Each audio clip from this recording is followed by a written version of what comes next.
Assalamualaikum warahmatullahi wabarakatuh. Alhamdulillahirabbil alamin. Wassalatu wassalamu ala asrofil anbiya'i wal mursalin.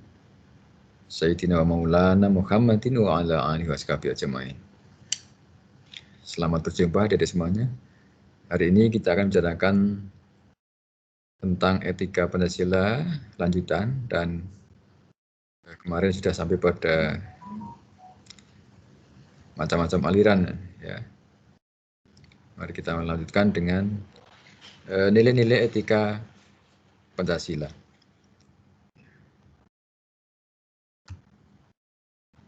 Yang pertama adalah nilai ketuhanan.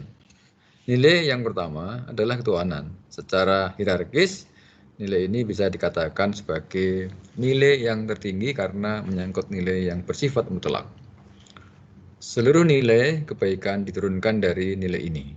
Suatu perbuatan dikatakan baik apabila tidak bertentangan dengan nilai, kaidah, dan hukum Tuhan. Pandangan demikian secara empiris bisa dibuktikan bahwa setiap perbuatan yang melanggar nilai, kaidah, dan hukum Tuhan, baik itu kaitannya dengan hubungan antar manusia maupun alam, pasti akan berdampak buruk. Nilai yang kedua adalah nilai kemanusiaan. Suatu perbuatan dikatakan baik apabila sesuai dengan nilai-nilai kemanusiaan. Prinsip pokok dalam nilai kemanusiaan Pancasila adalah keadilan dan keadaban. Keadilan mensyaratkan keseimbangan antara lahir dan batin, jasmani dan rohani, individu dan sosial, makhluk bebas mandiri dan makhluk Tuhan yang terikat hukum-hukum Tuhan. Keadaan mengindikasikan keunggulan manusia dibanding keadaban, mengindikasikan keunggulan manusia dibanding dengan makhluk lain, yaitu hewan, tumbuhan, dan benda-benda tak hidup. Karena itu, perbuatan itu dikatakan baik apabila sesuai dengan nilai-nilai kemanusiaan yang didasarkan pada konsep keadilan dan keadaban. Yang ketiga adalah nilai persatuan. Nilai yang ketiga adalah persatuan. Suatu perbuatan dikatakan baik apabila dapat memperkuat persatuan dan kesatuan. Sikap egois dan menang sendiri merupakan perbuatan buruk.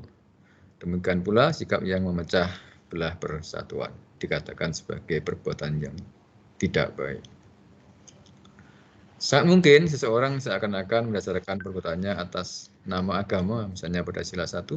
Namun apabila perbuatan tersebut dapat memecah persatuan dan kesatuan, maka menurut pandangan etika Pancasila bukan merupakan perbuatan baik.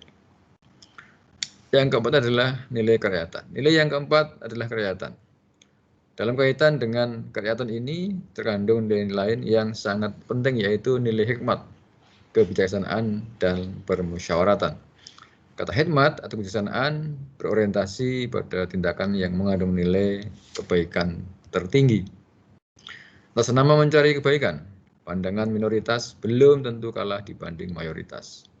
Pelajaran yang sangat baik, misalnya peristiwa penghapusan 7 kata dalam sila pertama di Piagam Jakarta. Sebagian besar anggota PPKI menyetujui 7 kata tersebut, namun memperhatikan kelompok yang sedikit dari wilayah timur yang secara argumentatif dan realistis bisa diterima, maka pandangan minoritas dimenangkan atas pandangan mayoritas. Dengan demikian, perbuatan belum tentu baik apabila disetujui atau bermanfaat untuk orang banyak. Namun, perbuatan itu baik jika atas dasar musyawarah yang didasarkan pada konsep hikmat dan kebijaksanaan. Yang kelima adalah nilai keadilan. Apabila dalam sila kedua disebutkan kata adil, maka kata tersebut lebih dilihat dalam konteks manusia selaku individu. Adapun nilai keadilan pada sila kelima lebih diarahkan pada konteks sosial.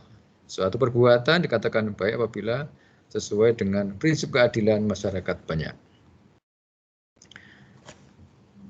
Menurut Kohlberg, keadilan merupakan kebajikan utama bagi setiap pribadi dan masyarakat. Keadilan mengandaikan sesama sebagai partner yang bebas dan sama sederajatnya dengan orang lain. Ya, Pancasila sebagai solusi, ya, ini ada beberapa kasus ya. Situasi negara Indonesia saat ini begitu memprihatinkan, begitu banyak masalah menimpa bangsa ini dalam bentuk krisis yang multidimensional.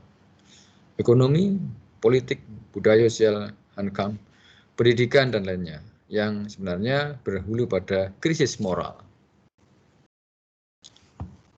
Tragisnya, sumber krisis justru berasal dari badan-badan yang ada di negara ini, baik eksekutif, legislatif, maupun yudikatif, yang notabene badan-badan inilah yang seharusnya mengemban amanat rakyat. Setiap hari kita disuguhi berita-berita mal amanah yang dilakukan oleh orang-orang yang dipercaya rakyat untuk menjalankan mesin pembangunan ini. Masalah apa yang mendasari moralitas itu?